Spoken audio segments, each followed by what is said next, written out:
A new Nintendo Direct is imminent, and Metroid Prime might be coming to the Switch later this year. All this and more on today's GameSpot news. For the past few weeks, a Nintendo Direct, no, not that one, has been rumored to be in the works for before the end of June. In the 11th hour, Nintendo did confirm that a Direct is indeed happening. But it's going to be one of its mini presentations exclusively dealing with third-party titles. So expect to see some news on games like Mario plus Rabbids Sparks of Hope rather than the sequel to Breath of the Wild. Jeff Grubb of GameSpot's sister site Giant Bomb has stated he has heard that Nintendo will be spreading out its presentations over the summer, so if this Direct doesn't speak to you, you might not have to wait long for one that does. Speaking of Jeff Grubb and waiting, this year is the 20th anniversary of the beloved Metroid Prime, and it seems that Nintendo might finally be ready to put out a remaster of this classic in time for that celebration.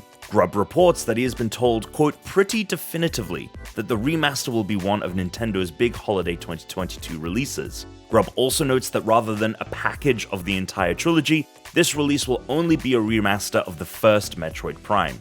And while there are plans to eventually re-release 2 and 3, those titles might not get the same level of overhaul. But the leaks don't stop there. Potentially revealed are also July's PlayStation Plus games. Leaked via Deal Labs, it seems that subscribers on every tier will have access to Crash Bandicoot 4, It's About Time, the Dark Pictures anthology Man of Medan, and Arcade-ageddon when the monthly games refresh on July 5th. Not only is the recently released 4th Crash Bandicoot a great get on its own, but the remastered Insane trilogy of the first 3 games is already available via the PlayStation Plus collection, so players can complete the entire Bandicoot saga. For those that have checked out Supermassive's latest horror game The Quarry and are itching for more, Man of Medan is the first release in the developer's Dark Pictures anthology series, featuring similar mechanics and spooky delights. The final title, Arcade-ageddon, released in early access last summer, is a multiplayer shooter set in an arcade game with both PvP and PvE elements. While it has flown relatively under the radar since launching, its inclusion in next month's PS Plus lineup is sure to give it a shot in the arm. Of course, with new PS Plus games incoming, that means there are PS Plus games outgoing, so these are the last few days for you to claim before they're gone on July 5th. Something else that's gone is a potential Hideo Kojima superhero project. In a tweet thread, the iconic developer mentions how he shelved plans for a, quote, radical hard-boiled action film that pits a special detective squad against superheroes after the release of Amazon Prime's The Boys, a TV show with a similar scope. Kojima states that he pictured one of the actors in his latest game, Death Stranding, Mads Mikkelsen, in the lead role.